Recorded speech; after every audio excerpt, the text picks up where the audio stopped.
Hello, everyone. Welcome to another edition of the Mo Show Live. I am just shocked to believe that 30 people now have agreed to be on my show. This is my 30th episode, and I'm blown away at the support that I've gotten over the last year and a half, and I really appreciate you guys tagging along on this adventure.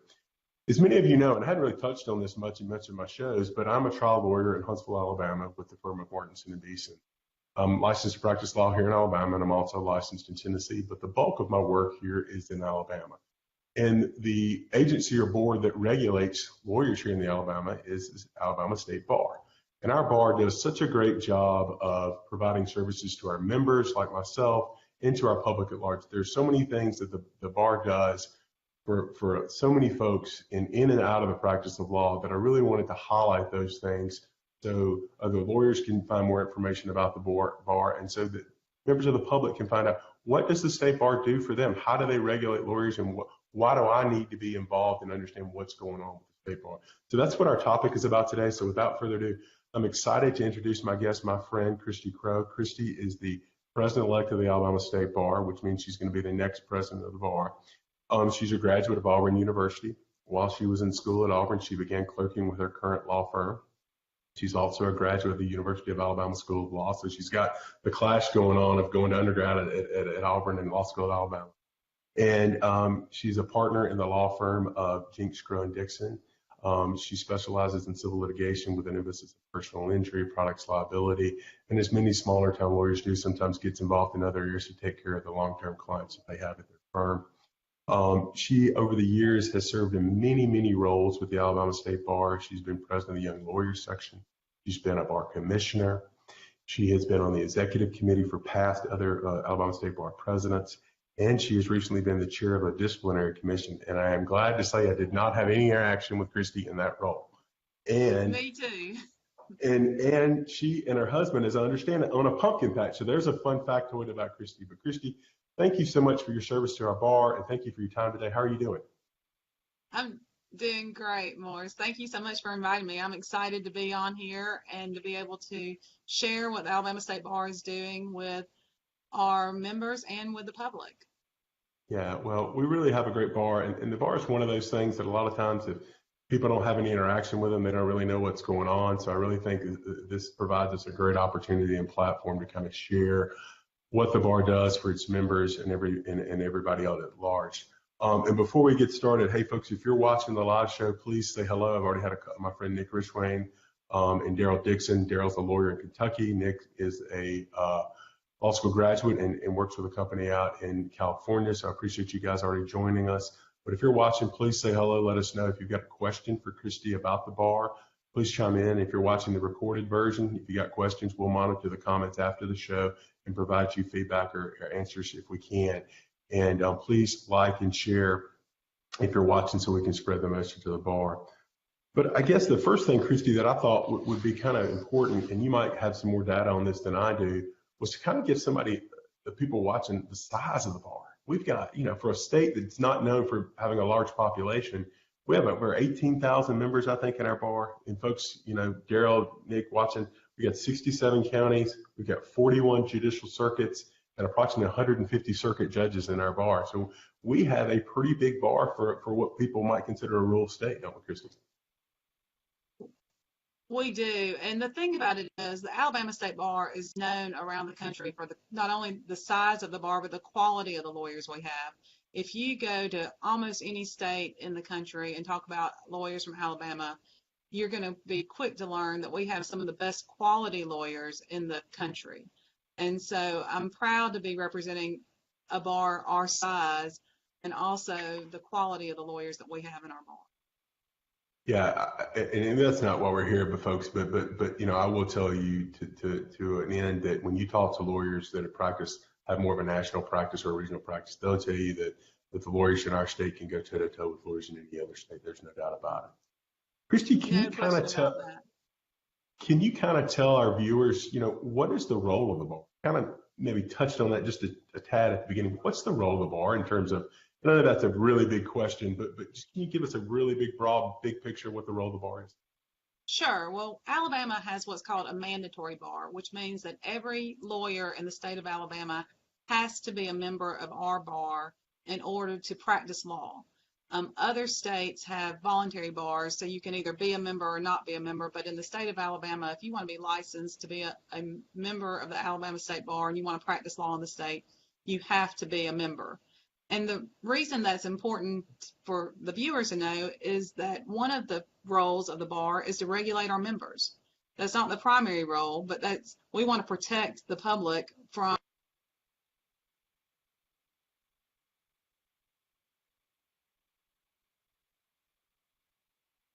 regulating our lawyers, but also we serve our lawyers by having programs for them. We offer continuing education opportunities.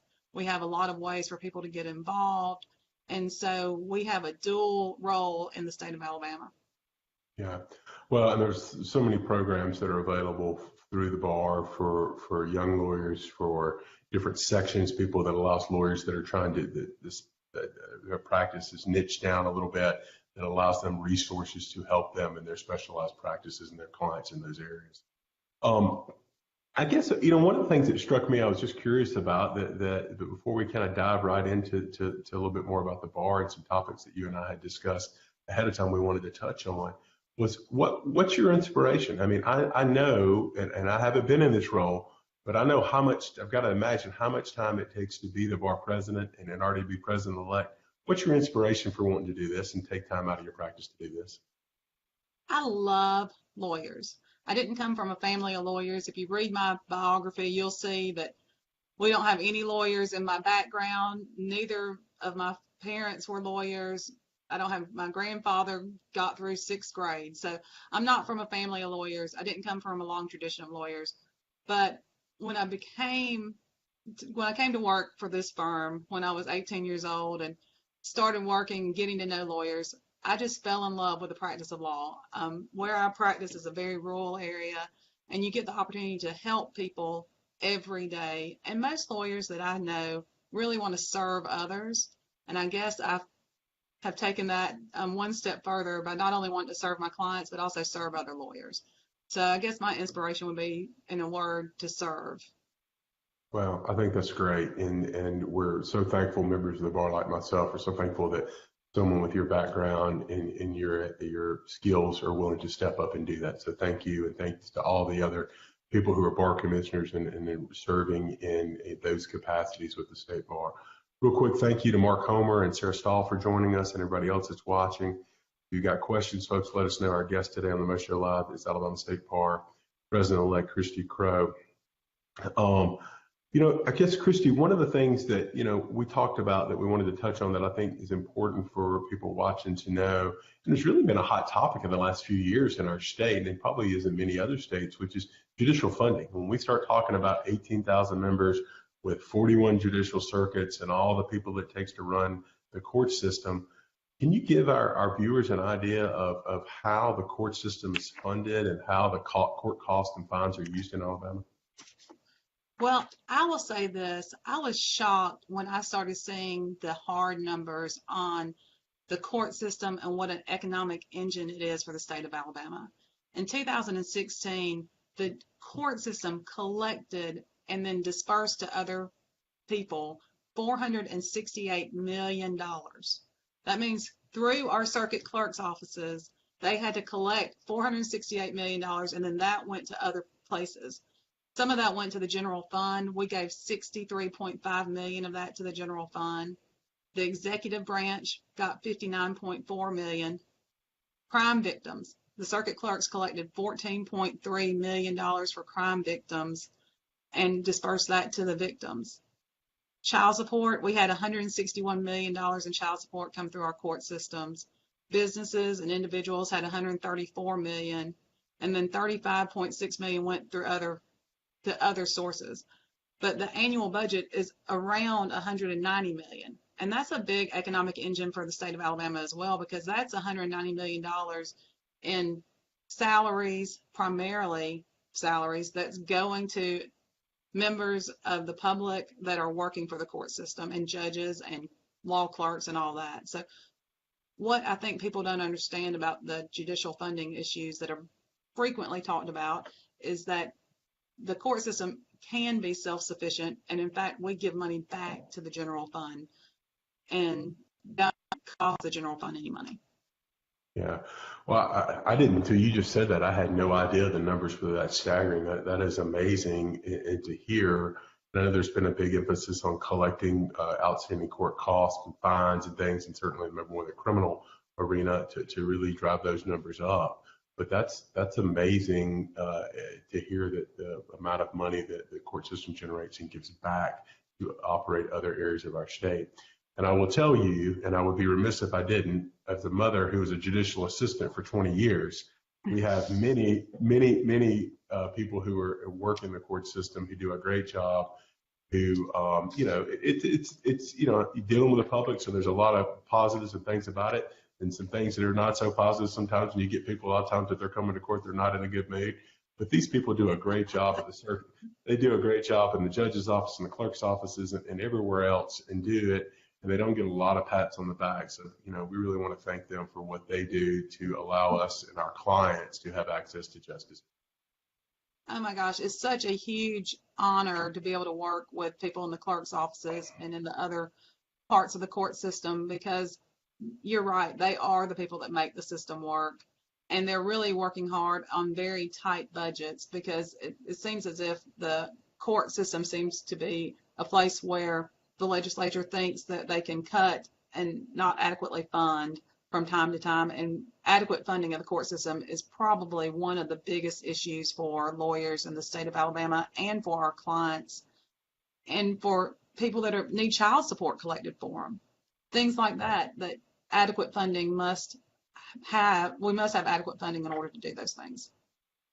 No doubt about it. And you'll talk to different people in different jurisdictions, and you'll hear, here in Madison County where I'm at, some of our judges have some of the biggest caseloads in the state, and we just need more judges. And unfortunately, there's just not the funding there for it. So what that means is some of our clients stay in court. It just takes longer and longer to get there. And it's unfortunate, but it's just, as they say, sometimes it is what it is. And the folks are making the AOC folks down in Alabama Office of Courts are making the most of what they can with what they're getting. You're right. And we've all heard the saying, justice delayed is justice denied. And it's true. I mean, if you are someone that's been injured in an accident and it takes you 3 years to get your case to trial, that's 3 years where you may not be able to work. You may be getting collection notices from a hospital or a doctor that provided services to you. And your life is kind of on hold while you're waiting to get through the court system. And that's the reason for our clients, one of the reasons that's so important to adequately fund the court system. No doubt about it. Well, I know, a lot of times when people take over a role like you're going to be taking over in the next year, there are sometimes areas of emphasis, things that they want to touch on or highlight. Is there anything that you kind of want to touch on or highlight? You were kind of mentioning to me in preparation for today's interview that there are a couple of things that you really want to highlight with the members and other things to kind of shed a light on to bring some new perspective or more light to certain areas. There are a few things that I think are very dear to my heart, and things that one of them you inspired me to talk about and think about more deeply. I really want all lawyers to love the practice of law as much as I do. And I think one way we can do that is to help empower lawyers to feel more in control of their lives, to learn their story and to share their story. Lawyers sometimes get so caught up in the minutia of practicing law day in and day out and get so overwhelmed by that they forget to step back and live a healthy life, have a good story, and remember what their story is and why they're doing it. So I really want to help lawyers through that. We have a great lawyers assistance program that Robert Thornhill is in charge of that needs to be used and utilized, whether you have an addiction problem or not. That's not the only thing he can help with. He's coming to speak to our circuit at the end of this month about depression and how lawyers have a higher rate of depression just because we do have more conflict oftentimes than other professions, because that's the nature of what we do. And so the bar can help people that are practicing law have a better quality of life and have more happiness. And I really want to emphasize that. The other thing, and I've been very active in the pro bono efforts of the Alabama State Bar, and I want to continue to be active in that and to show the public what we're doing and to appreciate the lawyers for doing it. Yeah. Well, first, what I would tell you is that there's no doubt, folks, and that like many other professions, there's no doubt that in today's society, we're go, go, go, and everything's an instant society. So we want to get it done yesterday. I know that my old law partner told me that when he started practicing law in the early 60s, that he was behind from the day he started. So, that's just kind of how it goes in our profession. But we have a very high stress level job, which we're focusing on our clients, and sometimes we put their interest ahead of our own health and ahead of our own family. And it's hard not to when you're trying to do a good job and you want to advocate for your client. But I think it's so important that I think you can do a better job advocating for your client if you have your own better personal health, physical health, and your mental health of taking and making time for your family, taking and making time for yourself. No question about that. And I think there are a lot of ways we can encourage people to manage their practices in such a way that the practice does not suffer because they're taking time to take care of themselves and their families. So that's something we already have the resources in place. We have a law office management program that we can help people with. There are a lot of resources the bar offers already.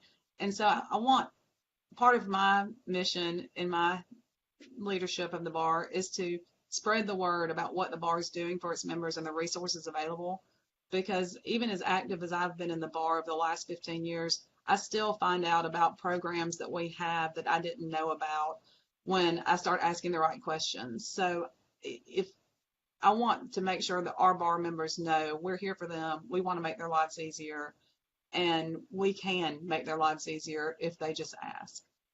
Yeah, no doubt about it.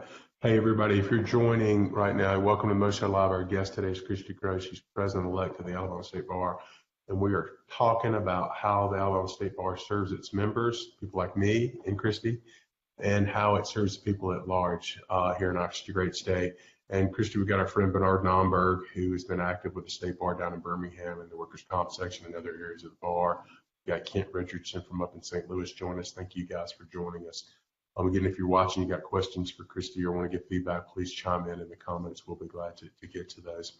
What I would tell folks that, other members of the bar that, a lot of times what I have found in the last year or so is I've kind of, as you may know, I've really focused more in the last couple of 3 months or so on my health, trying to get in better shape. So I feel better. I've got more energy to tackle more things here at the office.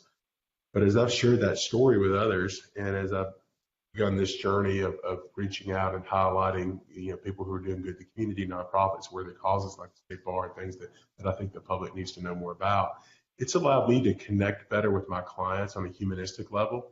And so I've found, Christy, that when my clients get to know me, they're more willing to open up to me. And so I get to know them better. So I feel like that once I know them better and I know their story and I know who they are and where they're coming from, I can tell their story better. I relate to them better. And somehow I think I advocate for them better because I feel like I relate to them. Do you agree with that? What do you think about that? I completely agree with that. And that's one reason I think it is important that the bar empower our members to know their own stories, because before you can share your story with your clients, you have to kind of figure it out. And I know that sounds simplistic, but sometimes we get so busy running around and working and doing the things that we think are important that we forget to slow down and figure out who we are and what we can offer our clients.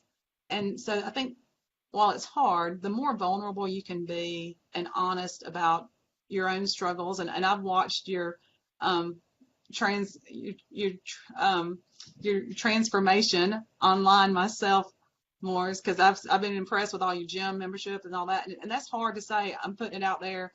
I might fail. I mean, we all start exercise programs and don't finish them or don't eat as healthy as we should. But for you to put it out there and say, I'm trying and I need all your help, knowing that you could succeed or fail, is very good a way for you to connect with your clients and with other lawyers. And I think the more we can empower lawyers to do that, the better it'll be for everybody. That's so true. And I'll share with you that I was meeting with a client the other day, folks, and as I was wrapping up the meeting, the client looks at me and he says, I want to thank you so much for interviewing somebody talking about veterans and the importance of the military. And I had no idea this gentleman had watched my show or done anything like that, I made a connection with him through me trying to highlight the emphasis of military and military in our society and why military is still a good career, and a recent guest that I had. And it resonated with him. And we made an even stronger bond and a connection that I don't think we had if I hadn't shared that passion and love there. Hey, real quick, I want to say hello to my friend Mitch Jackson. He's a rock star child lawyer out in California. Mitch, how are you doing? I appreciate you joining us. Christy, you mentioned this just a minute ago, but I think this is a big point that I really want to drill down on just a little bit more, that I really think the public needs to know more about. And that is, I think lawyers have a stigmatism, and, there's the thing out there about, oh, it's all about the money, or it's all about, dollars and what they bill an hour, or you get a 40% fee, or you're working on a contingency fee kind of thing. But we have so many lawyers in our state, and we have such a great volunteer lawyers program that's a statewide program, and then I know several jurisdictions, like my jurisdiction, has their own individual program here in Madison County, Jefferson, and so on. But we've got lawyers all over the state that are giving back of their time freely, and giving legal advice, and taking time to go to court and draft documents for people that otherwise wouldn't have somebody advocating for them. And I think that's important. You are going to be blown away when I give you these statistics, because I've been the chair of the pro bono, is what you're talking about, pro bono activities. That means we're doing it for free. And so I've been the chair of the state pro bono activities month. We do a whole month where we celebrate pro bono. And I was even blown away when I saw these numbers. Alabama has one of the highest participation rates in the nation of lawyers that contribute their time to serve people in need. In 2017, we closed 4,700 cases where lawyers gave of their time for free to people in need, and that's 3 times the national average. In Madison County, where you're from, 416 volunteers enrolled, and they provided 186 cases. They concluded 186 cases in 2017. In just your county, that's just your Madison County BLP. The statewide BLP, which is for everybody that doesn't have their own, there were 2,058 lawyers in the state of Alabama in the statewide BLP outside those that volunteered, and 4,398 lawyers total across the state that have volunteered to help people for free. And those lawyers, they provided case services, and 1,811 of those provided case services last year. So the estimated, let me see if I can find this number, because she sent me this number today. They said it was 6,943 hours of time was given by lawyers to people in need in 2017 alone. And that is just phenomenal. And so that's another reason I'm so proud to be a lawyer in this state with the highest participation rate, and that's 3 times Georgia's participation rate, twice Tennessee's participation rate. We are killing it with pro bono service. That's awesome. I just did the math. I got my trusty calculator here. If I punched in the right number at $200 an hour, which is a relatively low attorney rate, that's almost $1.4 million right there. That's amazing. Yeah, and that's the lawyers that report it. There are lawyers that sometimes, if people walk in your office and you do stuff for free and you never even put it on a form, that's just the formal pro bono work that's done through the programs like Madison County BLP or the statewide volunteer lawyers program. No doubt, and I know we do that here. We're proud to do that at our office, and to give volunteer hours and go out. And that probably doesn't even count anything, Christy, where we go out and speak to groups or do things, to talk about distracted driving or do other things as a community service type efforts that we're doing. In some vein is our role as a lawyer to try to make our community better or safer when we're talking about fraud prevention or things like that. Exactly. And for the folks that are watching this that might have a legal need that they don't think they can afford to have addressed, find a volunteer lawyer program. As I said, Madison County has one, Montgomery County has one. There's South Alabama BLP, which covers Baldwin and Mobile County, and then Birmingham has one. And then the state bar has their volunteer lawyers program that covers everywhere else. So if you have some legal needs that you can't afford to have met, contact one of these volunteer lawyer programs, and they will find a lawyer to help you. The other What things I, that the volunteer lawyers do is they'll have these clinics. Tuscaloosa has them on a regular basis. We have them all over the state where we do called Wills for Heroes. And if you're a first responder, you can get a will done for free. So there are programs out there if you need help that the state bar and its members are willing to do to help everyone in the state. yeah, that's so cool. We've had the pleasure and the privilege to participate in that here many times in Madison County, and it's such an honor to do something for others who do so much for us, and it's just really great. The other thing, first I want to mention too is in the comments, folks, I will put a link after the show to the volunteer lawyer program for the state, and then that way, if you've got a question or something, just look down in the comments. But along those lines too, Christy. If you have a case and maybe there is, maybe something that you've got resources to pay, or maybe it's a contingency type case and you can't quite find the right lawyer, the state bar has a lawyer referral service that you can contact the state bar, and they can give you a list of attorneys that have been that practice in that area in your part of the state, right? You're exactly right. So the state bar has the lawyer referral service. You call the number at the state bar, the 334-269-1515, and just tell them you need a lawyer, and they can put you through the lawyer referral service where they will help you find a lawyer that does the type of work you need done. And so if you've had an accident and just need a lawyer to help you with that, they can help you find a lawyer in your area that can provide services to you. And so it's a great idea, and they're working on tweaking that some. Hopefully we'll do that in the next couple of years to even make it work better for both the lawyers and the people that need the services. Well, I know as a young lawyer, when I first started practicing, I was on that list and got calls and actually took and accepted clients from that list. So it's a great resource, especially for smaller firms or younger lawyers that maybe are looking for business. So it's a win-win for the potential client and for the lawyer involved. I've participated in it too, and it is a great program, and I've gotten good cases out of it. So I encourage people to sign up for it. I think there is a small fee for the lawyer, but it's not very much. And I think the lawyer does have to have proof of liability insurance. But those are pretty basic things to have that access to that many potential clients. That's right. Well, Christy, one thing I think you wanted to touch on before we wrap up, I want to be mindful of your time, is if we've got lawyers watching, I know we've got several watching that we've given a shout out to a couple here in Alabama, and even in others in other states that I know the rationale would still apply to them. What would you say to other lawyers that maybe, have been shy about getting involved, about encouraging them to get involved in either the local bar or the state bar, and how they can make a difference in their bar association locally and in a statewide setting? Involvement in a bar association has been perhaps one of the highlights of my career. You will find a place to serve no matter what your talents are or what you're interested in.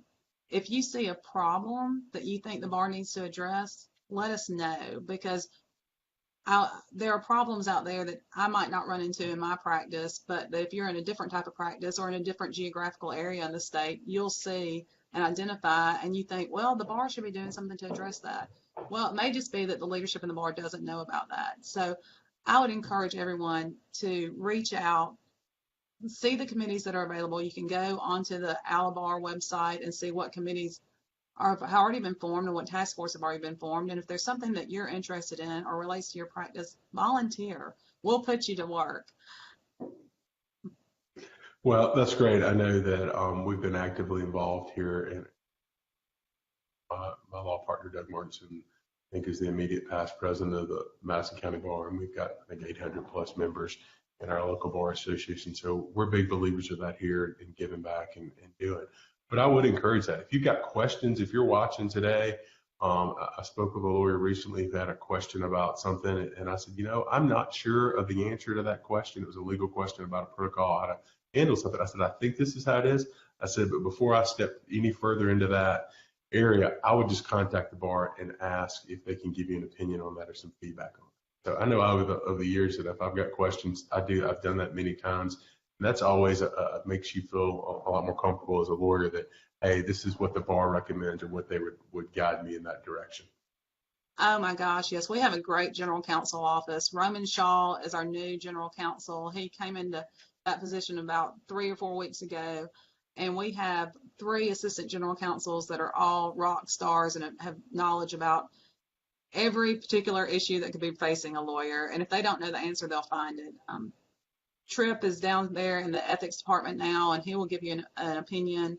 And the good thing about that is, if you do get a complaint down the road after you've gotten an opinion about what to do, it provides you some cover, basically, so that if the client comes back and says, well, I don't like what my lawyer did, and I'm going to file a complaint against you, you can say, well, here's how I handled it. I handled it because this is what the bar told me to do.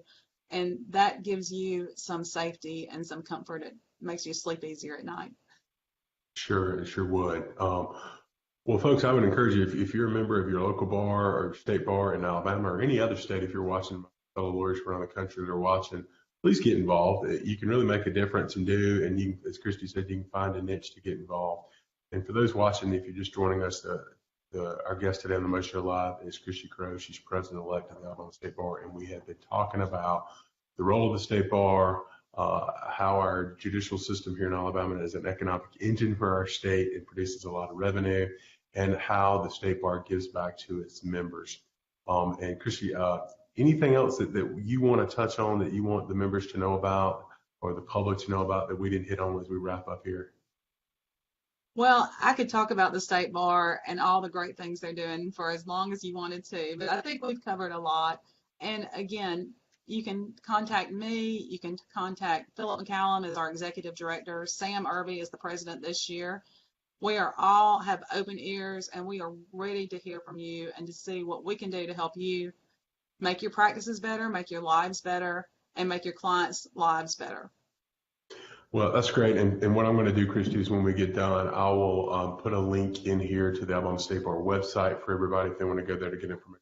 A ton of information there, folks, for members and the public at large. All the resources we've talked about are available there. I'll also put a link to the Facebook page and the Twitter page for the State Bar.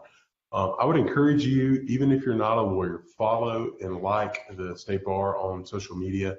They share a lot of great information about what's going on in the community, issues that, consumer safety issues. I've seen y'all share or retweet types of things that other firms may share that may be something that people need to know about, recalls, things of that nature.